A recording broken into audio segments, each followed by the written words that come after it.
I was doing a managing with mind and heart workshop a couple of years ago, and it was a group of crew chiefs and lots of these guys that spend a whole bunch of their time out in the field working on wires and electricity and doing all the cool stuff they do. And I was talking about the top 15 management skills, and number one is show caring and respect. And we started a conversation about what it looks like to show caring to your people, to show your people that they matter, that you have their best interest at heart. And so we were having this great conversation. And this one guy who was really involved and, was enjoying the class, but he was really honest and he spoke up and he says, look, he goes, I'm a crusty old bastard and I'm not into all this touchy-feely stuff and caring and love and all this. I just don't really do that. And so we had a really good conversation, and he kind of saw the error of his ways a little bit. And so we did our action plans that day, and he was going to try a few new things. Well, we come back to class next week, and we were starting our session, and he speaks up and says, look, I need to tell you what happened last week. He says, well, I was on my way into work, and I was walking past two of the guys that work for me. And what I did different than any other day was I looked over at the guys and I said, hey guys, good morning, how you doing? And one guy turns to me and he says, oh, you went to that Nash class, didn't you? And he said, I was so embarrassed. And they called me out, and they were basically saying, look, you're trying something new, and it sounds phony, and we're gonna mock you. And I asked the guy, so what did that make you want to do? And he said, never do that again. It made me want to go back to crusty old bastard. And what was really cool was throughout that day, he committed to not making that mistake. He committed to going forward.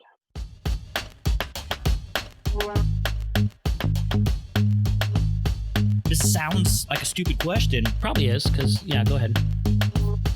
Skilled managers equals high morale, which equals all that cool stuff that you cannot pay for and you can't punish for.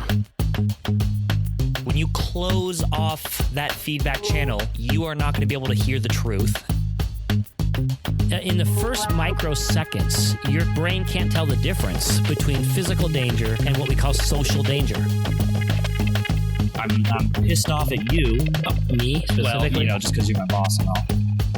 Employees tend to get promoted until they reach their level of incompetence. Go forward and don't suck. Hey, everybody. How's it going out there? We are here again, Ethan and Mike Nash, on another Managing with Mind and Heart podcast episode. Dad, it's Monday morning. How's it going?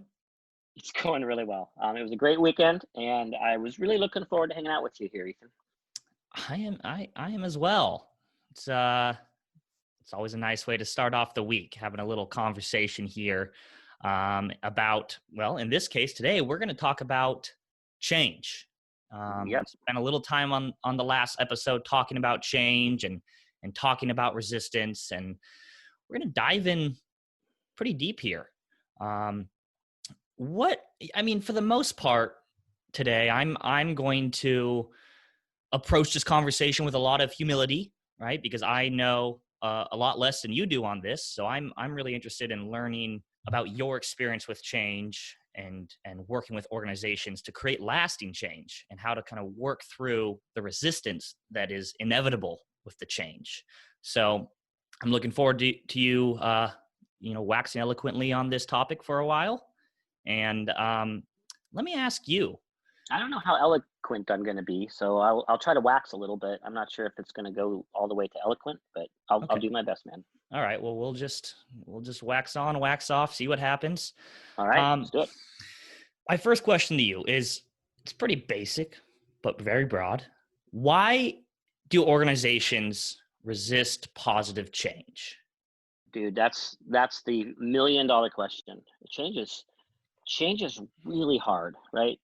Would you agree that just in general, just as a life concept, that change is hard? Yeah, my experience in workplaces and families and life, change isn't easy. Yeah, our own habits even, right? Change is hard, and we are creatures of predictability. We're creatures of consistency. There's something really comforting about things being the same, and there's something actually scary frightening about change. And that's actually true for everyone, whether we are aware of it or not. We have this amygdala, we've talked about this before. We have this, basically this fear center in our brain. And one of the things that triggers fear for everybody is change. So I want to start with just that basic idea that it's just human. It's just normal and natural for us to have fear in the face of change. And so what do we do when we're afraid? What do we do? We run, we fight, we freeze, we resist, we ignore it, we pretend it doesn't exist. We do all sorts of things because change is really hard. So let's start with that. I think change is hard for organizations, partly because change is hard, period. Yeah. Change is hard for humans. And to be quite honest, we're not wired to embrace change with open arms, right? From an evolutionary standpoint, and we like to go here often because I think it really is instructive of why we behave in certain ways on society level and an organizational level and a family level. Change and environment, back in the good old days on the Serengeti, I mean, that could often mean bad news, right? To have to change something in your daily life and in your environment means maybe something's wrong. And that it was crisis. It was usually crisis. Yep. Yeah. So change is hard, which I'm kind of circling back to the way you started this. Organizations, therefore, struggle with change. And what happens is organizations, when they attempt change, there's this dynamic that happens over and over again.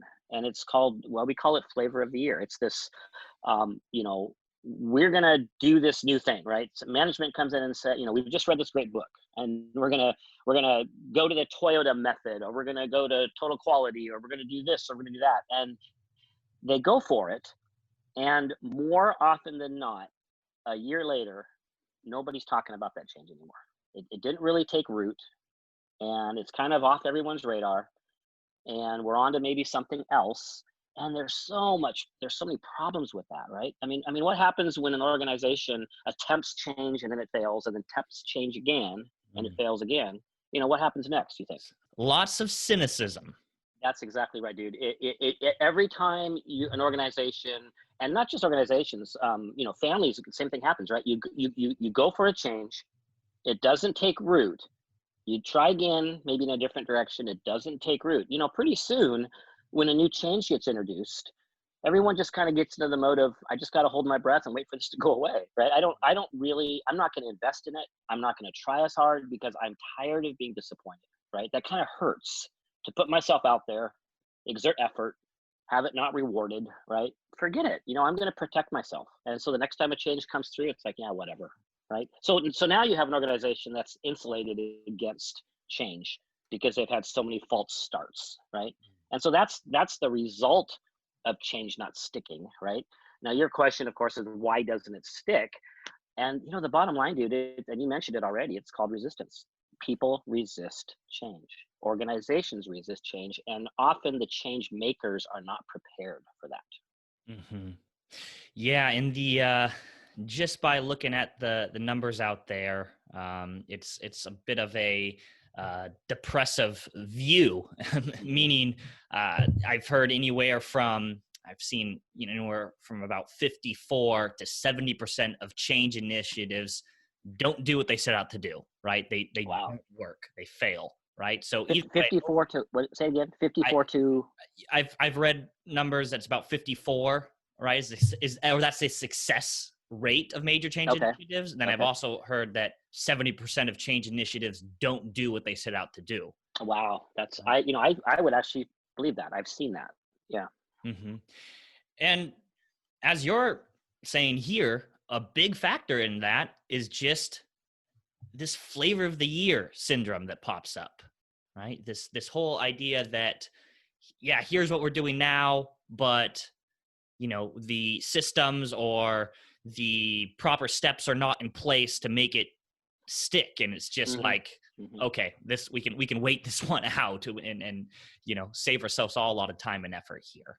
That's exactly right. And we were talking with Andy Thompson in the last episode about resistance. And I think it's worth taking a couple more minutes on that, because The reason we get this constant flavor of the year is because it's like almost everything within us, individually and also organizationally, pushes back against change. And managers and change agents are often just they didn't expect it.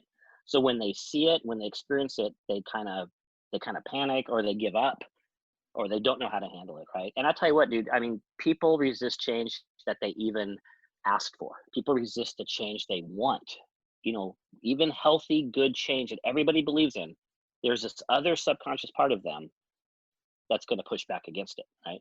Right. I think this is, yeah, like we were talking about with Andy last episode. It's kind of part of that systems dynamic there, right? A system wants to maintain, what Yep. would you call this? Homeostasis. Homeostasis? Yeah. Homeostasis, exactly. Yeah, it's every system wants to stay the same, and so we really want to go back to the way things were. So I'm going to tell you a quick story about this. I was working with this group. I interviewed this manager's employees, and there was, I think, 12 of them or so. And I would guess at this point, it's been a while, but I'm going to remember that 10 of the 12 employees told me in some way or another that their manager, we just wish she would make decisions. We just wish she would stop asking our opinion on every single thing, or always trying to build consensus, because we're not making any progress and nothing's happening because she just won't decide. And I heard things like, I wish she'd grow a backbone. I wish she'd be a Mm. leader. So I worked with her. We spent a fair amount of time. You may remember, Ethan, we had that whole conversation about decision making a few Yeah. episodes back. I walked through that with her, and we practiced, and she understood that there was other ways of deciding, and she practiced deciding in different ways, and she started making decisions. And so she was actually doing exactly what they asked for, right? They want her to make more decisions. So I show up 2 months later. We're having a group session with the whole team. And just before we started, one of her employees says, hey, you know what? Before we get going here, I just got to say, there's a couple of us that aren't very happy about this, because this hospital, which is where they worked, right? This hospital has 5 different meeting rooms. And our manager chose this one. And we don't think it's the best meeting room for this session. And in fact, she never even asked our opinion. And the manager speaks up and she goes, oh, you guys, I'm really sorry. I should have asked you first. And I said, stop. I said, wait, okay. I want you all to listen to what's happening here. 10 of the 12 of you, in one way or another, 2 months ago, told me that you want your manager to start making decisions and not ask you every single time. Now, here is the most basic, easy decision that any manager could ever make, right? Which room are we going to meet in? And you won't even allow her to make that decision. You're pushing back against this decision. Is there any decision that you would be okay with your manager making? And it was really a great moment for that team, because they were able to step back and realize, whoa, we asked for this change, and here we are right in the middle of this change, fighting the very thing that we asked for. And that's a really good example of what we see all the time in organizations and families when they try to make change. Mm-hmm. They fight right back. Yeah. So we're bringing in a couple concepts here. We're talking about obviously change in general, but then we're also talking about, the sustainability of that change, right? Absolutely. How do we, that's exactly right. Again, change initiatives are easy to start, easy to get going, right?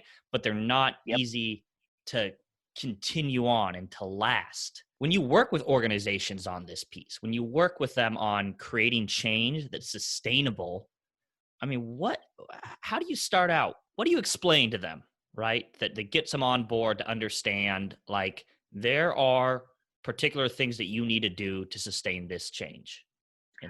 That's really a great question, Ethan, because I think that's the big bang for the buck right there. It's how you introduce the process, because I would say that most managers that we've worked with over the last couple decades are desirous of change, but they really haven't stopped and thought about the sustainability of that change. And we actually, as you know, Ethan, we don't even work with clients anymore until we've had conversations about that. Like, we don't even start our processes without saying, look, we do not want to be another flavor of the year for you guys. We want whatever change we're about to engage in with you folks, for your sake, we want it to last. So let's right now, at the very beginning, start planning for sustainability, as opposed to what we normally do, which is just plan for change, right? So to me, it's a 50-50. If you can get a group to embrace their desire for change and embrace that process, but also proactively embrace the sustainability piece and be prepared for that, I think you have such a better chance of long-term change. So embracing that sustainability piece. Mm-hmm. From what I understand, to do so, you need to start with what we call sponsorship, right? And having very clear sponsorship. What is this concept of sponsorship, right? What does it mean and what does it do? Yeah, that's probably one of the most important parts of change, and I'm hoping we'll spend some more time on this topic in a future episode because there's so much to say here. Yeah.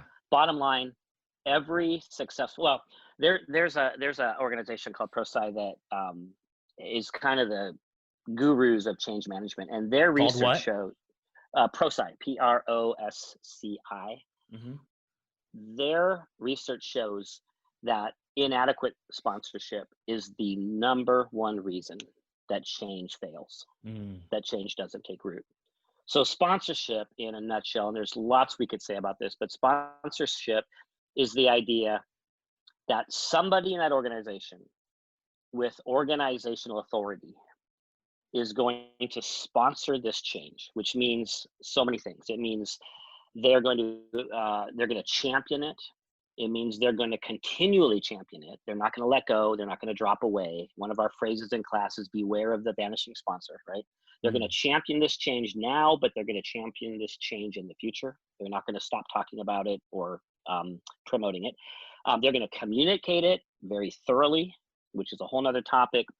They're going to deal with resistance as it comes up and work through that with parts of the organization that are pushing back.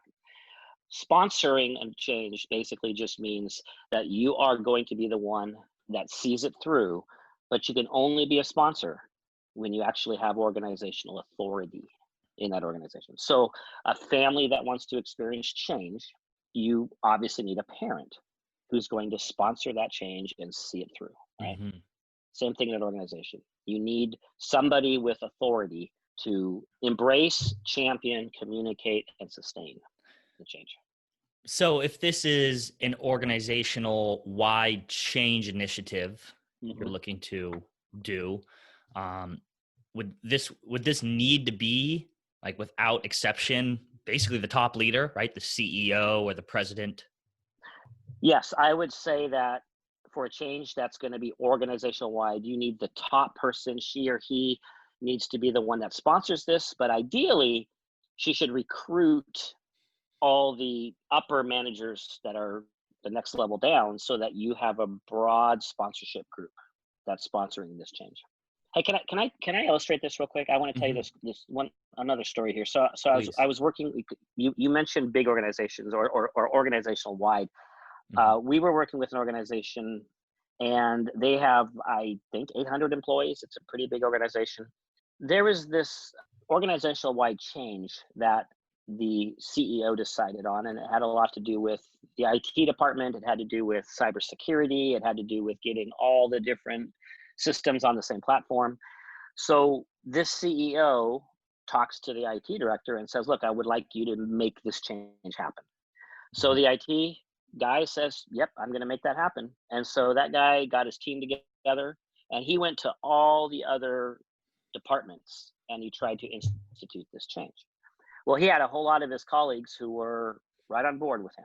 They said, sure, show me what to do. I'll come to the meetings. I'll do what needs to be done, right? He had another group of colleagues who were kind of passive aggressive and said, yeah, I'll show up, but didn't show up. And yeah, I'll make that happen, and didn't make it happen.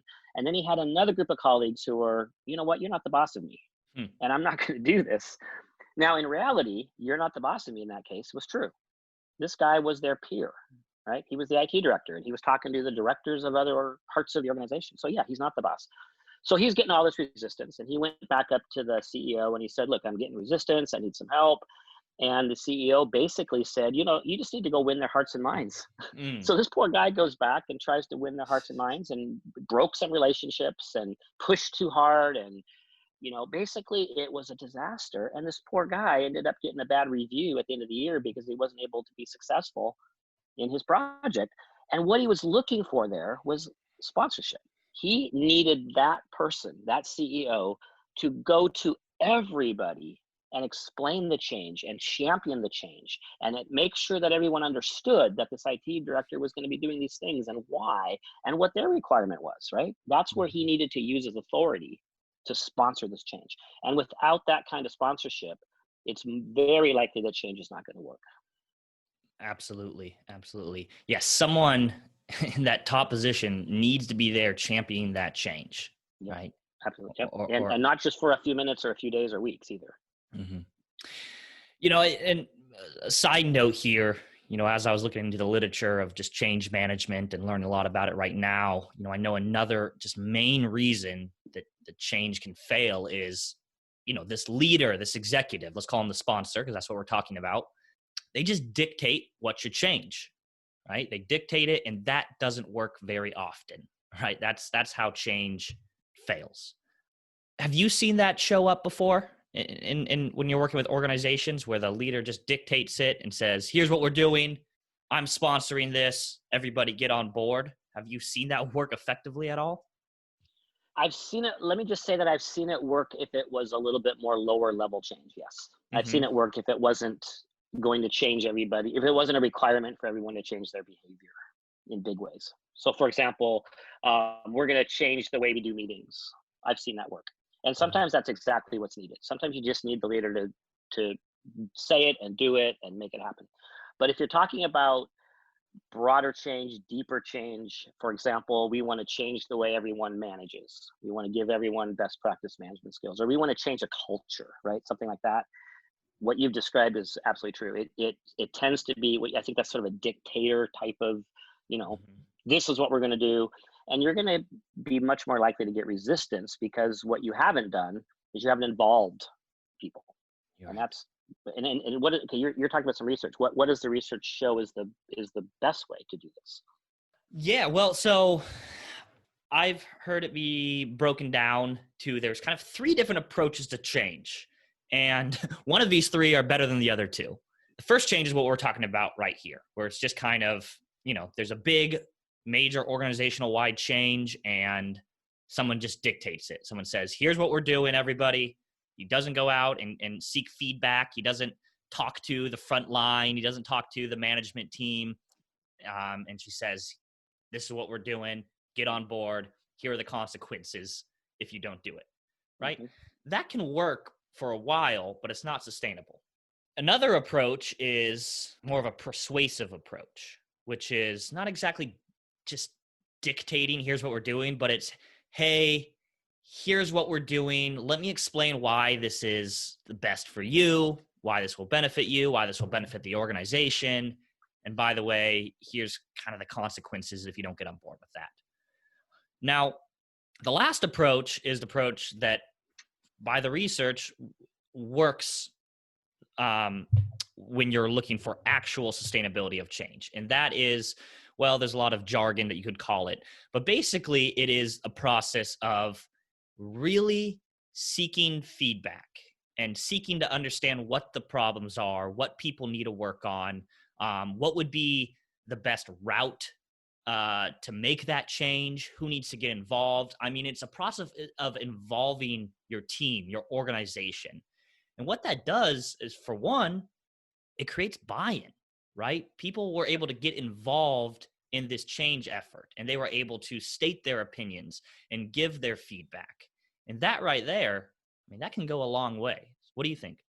I am 100%. In fact, I would actually say that those 3 different methods you described, I actually think there's a place for each of those. I think there's types of change that would require each of those. Definitely. But I would say, right, but I would say the vast majority of change, best way to approach it is the 3rd method. And it's very much like, if you go back to our decision-making episode, it's like a decision-making 3, for example, where I'm going to get all sorts of input. I'm not going to make a decision until all these people have had a chance to tell me what they think, what the problem is, what the right solutions are, because you're absolutely right. The more I'm involved in a change, the less likely I'm going to resist it. Because if I'm resisting a change that I'm actually trying to implement, I'm fighting against myself, right? So it's much more likely you're going to have long-term change when people have a voice, when people feel heard. Absolutely, which requires then a leader to both, it's an art, right? To be able to forge a direction on one hand, right?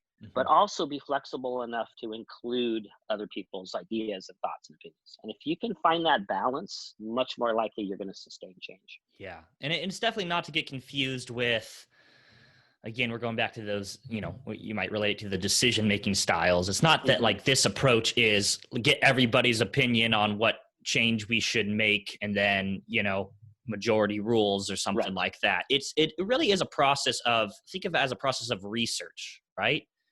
Yes. Working with your team to understand what the problems are on the ground floor and I mean, I've heard it also being said that most problems, right, stem from management, right, and not necessarily individual workers, right? Exactly.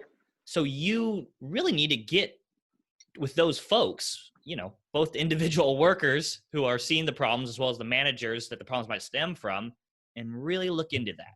And I'm kind of going on here, but I have seen that work really, really well. Yeah, in fact, what you're reminding me of is that there's actually two reasons why that method works, right? Uh-huh.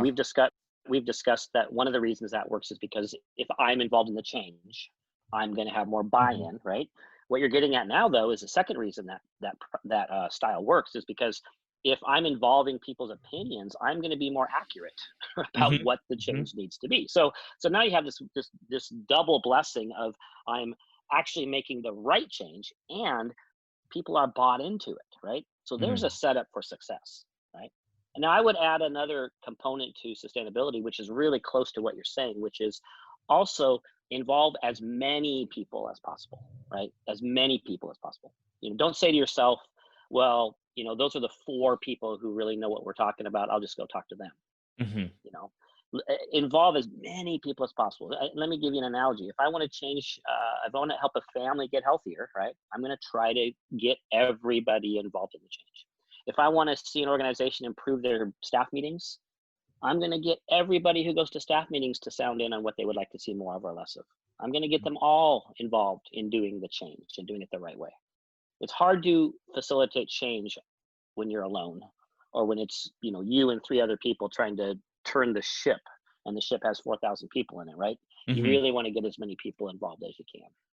Right, absolutely. And people who are closest to, say the, performance issue you're looking to change or even the system you're looking to change are usually in the best position to judge why things have gone wrong and, what would work best to fix these problems.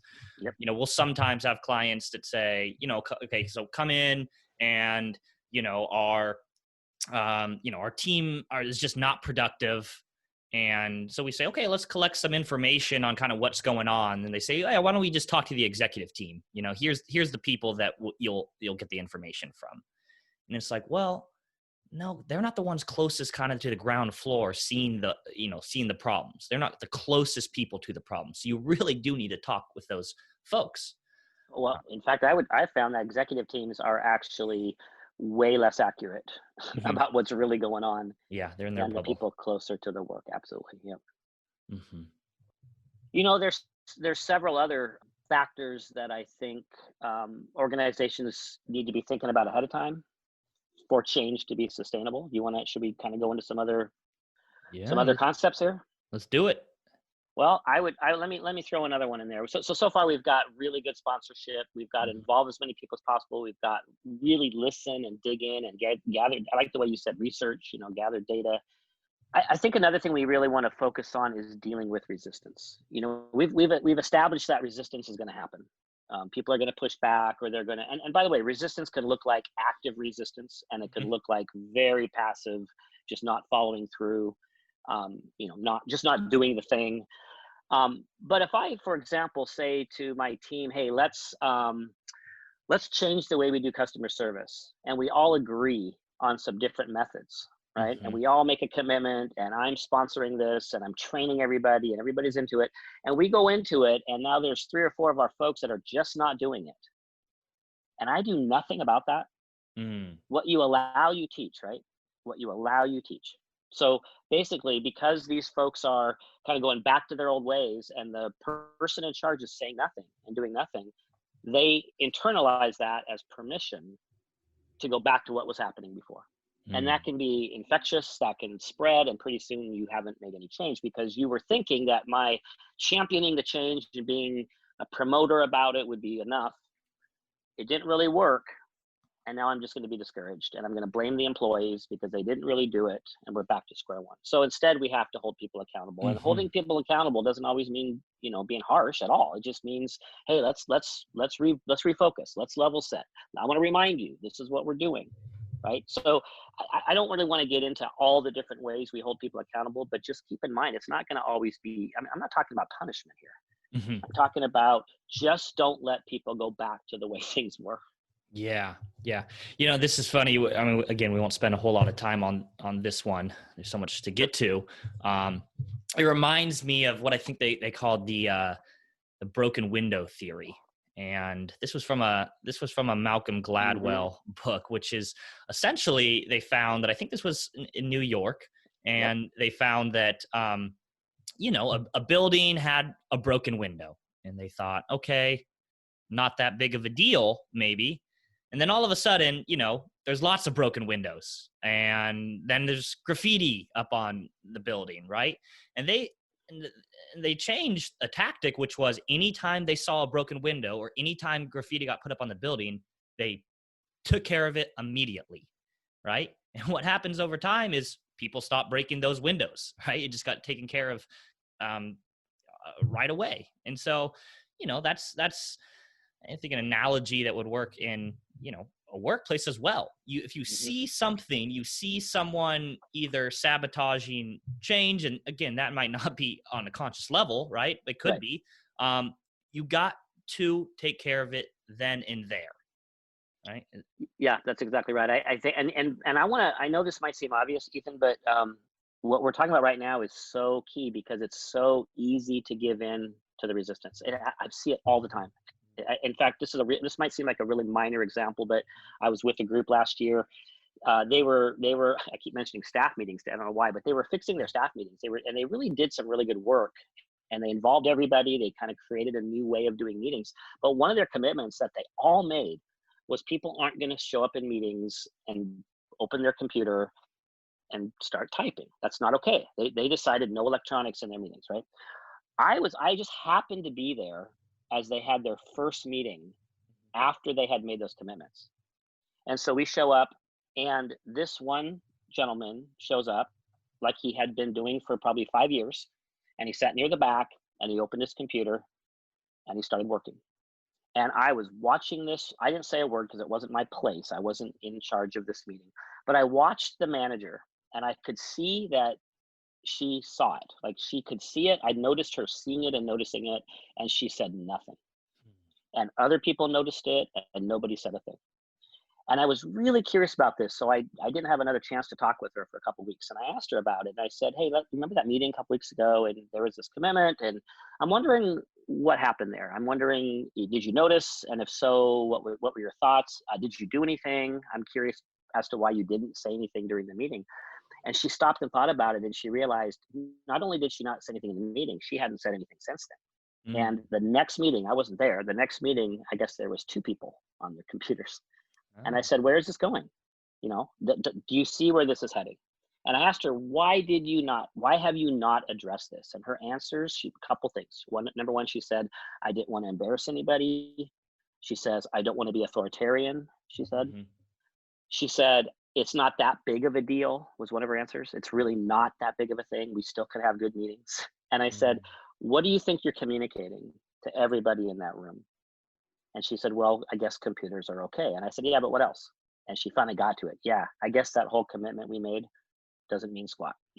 That's what she's communicating, right? That's how resistance works. It can be very subtle and non-aggressive, but when a manager doesn't deal with the resistance, you go right back to where we were before. This reminds me. So when I was a kid, living under your roof at the time, just a couple of years ago, I just remember there was always a struggle between you and I of getting me to clean the kitchen, but not only clean the whole kitchen, but clean the whole freaking kitchen, right? Meaning it. it seemed like every time I would clean the kitchen, and then it was like, hey, you didn't sweep the floor. Hey, you did everything, but you didn't wipe the counters. I do remember there was a time for a while when it was like, I kind of got away with that, right? I kind of got away with doing most of the kitchen, but not wiping the counters down, right? And so that worked. And so I kept doing that. I kept just kind of leaving out different parts. And there came a time where literally every time I didn't do even one little piece, right? Even put the liner in the garbage can, it was like, you are calling me wherever I'm at, or you're finding me and you're saying, come do this little piece. And I'm thinking, geez, it takes you 10 seconds to probably put in the garbage. Why are you, chapping my ass about it? But I got it, right? That is the definition of making sure even these things that just seem little, right? Or could seem kind of, I don't know, not a big deal, right? Ultimately, you had to crack down on that, and I eventually got it. So there's a family example that's pretty relevant to the both of us. It's a great example, Ethan. And what's really cool about it was, and you may tell me this is wrong, you might remember this differently. I don't remember you being in trouble. I think what you just described is more what happened. It was like, just come back and do it, right? I would just require you to come back and do the thing. Right. And I do remember that you got that. I think you finally realized that, okay, it's really not worth it for me to, go downstairs and ignore this because I'm going to have to come up anyway. So let's just do it. Yeah, absolutely. Now, another thing that, I made a connection here as you were talking about this accountability piece and making sure that, hey, you are, as the leader, you are jumping in and fixing things when you see it. It just reminds me of how important the communication piece is that we talked about earlier, right? Here's another thing I see happen. People don't actually know when they're not doing the thing because it really wasn't communicated that clearly about what's supposed to happen and what is expected of you.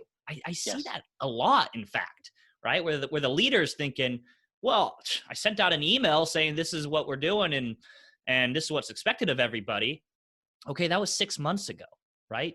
You have to continuously communicate, right? And you have to revisit that all the time. I mean, it's it's that simple piece, communication, right? We harp on that a lot, but it is a pillar for making change. It's actually one of the most important parts of sponsorship, which is the communication ahead of time, the communication during, and the communication going forward. And you're absolutely right. If you stop communicating too soon about it, or stop bringing it up, or stop noticing it and saying something, you go right back to where you were before. I also want to point out what you said. I love that you said sometimes people don't even know they're not doing it. Sometimes it's because of a lack of communication. Sometimes it's because they misunderstood. Sometimes it's because they forgot. Coming back in and re-communicating. I've watched managers be trained in how to be great managers and then not practice those new skills, and nobody says anything, right? And I've also seen the opposite, where leaders say going forward for the next year or more, hey, let me remind everybody, this is how we're managing. This is how we're doing this now. And when they see somebody who's not quite doing it the right way, they don't, they're not in trouble, but they re-communicate, they retrain, they re-encourage, they re-motivate. Very good point, Ethan. Yeah. I mean, it's the communication piece, and it's also the making sure you're setting up the right, well, for lack of better terms, systems. So the change is, I don't want to say evaluated, but is monitored, right? If you just put out communication, right, that's great. And if you continue to reiterate the communication, even better. But do you have buy-ins, say for instance, that you're looking for change in the front line for whatever reason? Do you have buy-in from their supervisors, from their managers? And are the managers like advocates of the change that's supposed to happen, right? Because if it's just the leader communicating, but there's no system set up with the management team, it's also not going to have a very high success rate, from what I understand. That's exactly right. That's called trickle-down sponsorship. If I'm sponsoring it as a CEO, but the manager 3 levels below me is not sponsoring it, is not promoting it, is not encouraging it and requiring it, then we're going to have failure. So yeah, you have to cascade the sponsorship through every level of leadership, which is not an easy task, and it's not quick. Right. Well, another thing I wanted to ask you about here is, again, when I was reading the literature on change management and looking into it, you find that another major reason why change initiatives fail is what they call, change fatigue, right? Too many changes Yes. and no prioritization. When you work with management teams on this, what do you tell them when they're like, we want to make all these changes now, we need your help with it, ready, set, go? Yeah, you're spot on, dude. I'm going to answer that question the roundabout way by saying I will never forget this manager I worked with. His executive team were joking behind his back about wishing they could turn off his Amazon account, because every 6 months he would read a new book about management, and he would get so excited about it, and it would now be the new thing we're going to do. And the first time it was very exciting, and people were glad to have a manager that was motivated and wanted to see great things happen, and so they were all into it. But then he added a new change, 6 months later. Then he added another big change 6 months later, and people just got so discouraged and worn out, and they couldn't even track the success from the first couple changes before they were on to the next one. And it kind of watered down every single change, because they really didn't have enough time to focus and to really incorporate and implement everything. So yes, change fatigue is a real thing. And so to answer your question, I just ask people to prioritize. I ask people to do some long-term planning as to, okay, how are we going to roll out these different things, and when, and what's the right order? And if you're going to do a sweeping change, which I would consider something like, one of the things we do most often is helping to get all the leaders and managers on the same page with best practice management skills. That's a big change that requires a lot of micro changes. So let's not do that and also do a whole big strategic planning thing and do a whole different thing over here with customer service. Let's not do all that at once. Yeah, that makes a lot of sense. So are there any more factors here that we haven't touched on in terms of, avoiding flavor of the year with your change, sponsorship, change in general? Yeah, I mean, there's probably lots more we can talk about later. I'll just mention maybe three things really quickly. Three more things I would say. Onboarding, right? Bringing in new people after you've already implemented the change. So how do you acclimate the new managers or the new employees to what we're now doing, right? And we can talk about this later, but it's just a thing to keep in mind that person's first couple weeks or months is really key. That's where they learn your culture. That's where they learn where you're going. That's where they learn what's important. And so having a very robust onboarding process that includes the way we're now behaving or the way we're now performing or whatever that thing is, I think that's really important. So that's one of the three kind of last things to throw in there. I would add in reviewing, and you did mention this, but I would say, let's make sure that we occasionally stop and all look at the change together and say, what's working, what's not, what do we need to adjust? And the more people involved in that process, the better. So I'd call that review, remeasurement, checking in, making adjustments. And then the last thing I'll add is, and we have referred to this a little bit, which is just get really creative in all the different ways to keep that change in front of people, right? So again, let's say you've decided you're going to work on a different way of doing customer service, or you're going to improve the way managers manage. I would say get really creative in, finding time in staff meetings to talk about customer service stories and celebrating successes, right? Or put together a couple maybe cheat sheets, posters, laminated cards that promote the change we're working on. Maybe put together a committee to stay focused on this thing and come up with new ideas and ways to bring this about. Maybe some training, every quarter, do another training on that subject. It's really about sustaining that change over time. And one of the best ways you can do that is keep it on people's radar. So it doesn't look like that thing that we used to talk about a long time ago, but now we've let go, right? So just keeping things on people's radar, I think, would be the third, along with all that other stuff we've been saying here during the session. That's great. Yeah, that makes a lot of sense.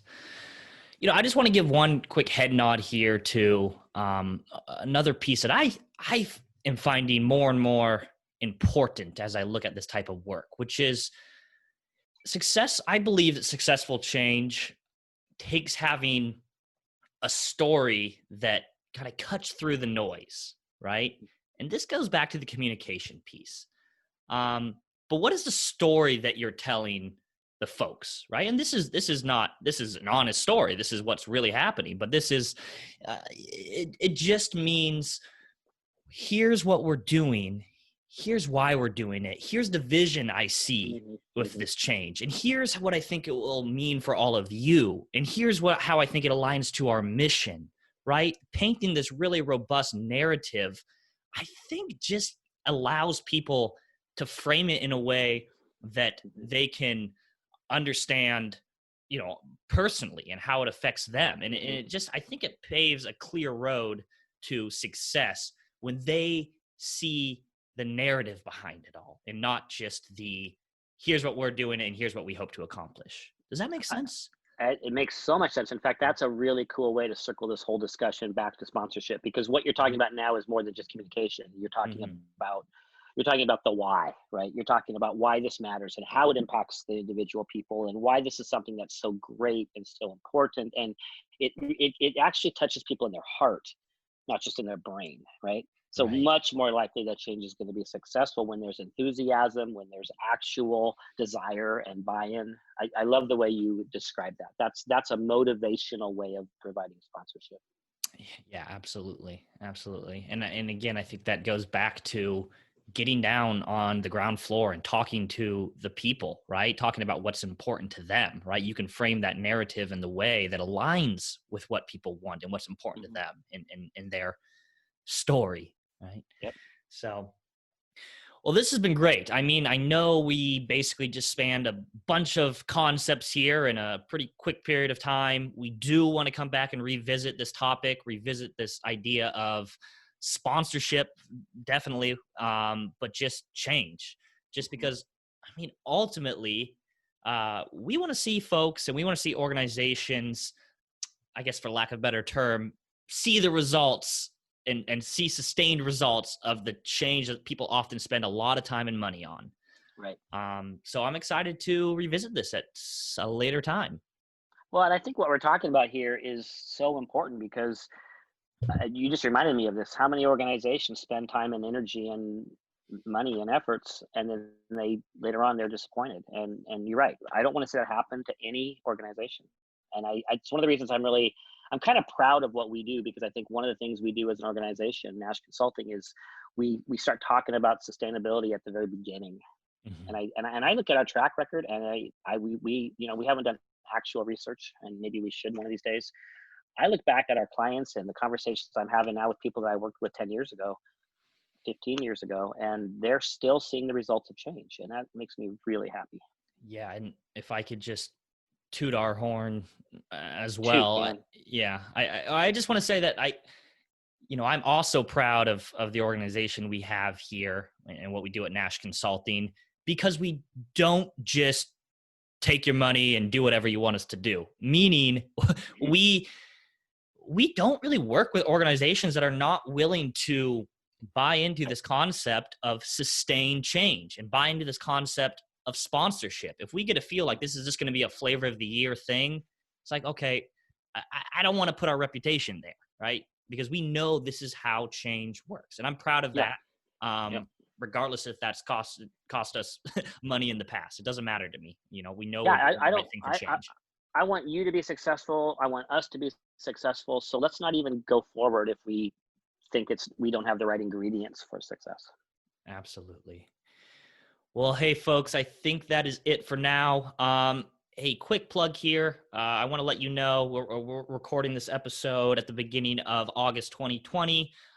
Starting mid-September, we are actually putting on our, cornerstone 5-day leadership management training workshop, and it is open to the general public, right? And we rarely ever do this, so it's kind of a blue moon type of thing. But basically for 5 weeks, we're going to spend a day a week with leaders from, all over the country and just work on a lot of these things that we've been talking about over the course of this podcast. We're putting a lot of effort into it. We're really excited about it. And I want to encourage you all to check it out and see if it might be something that you'd be interested in joining.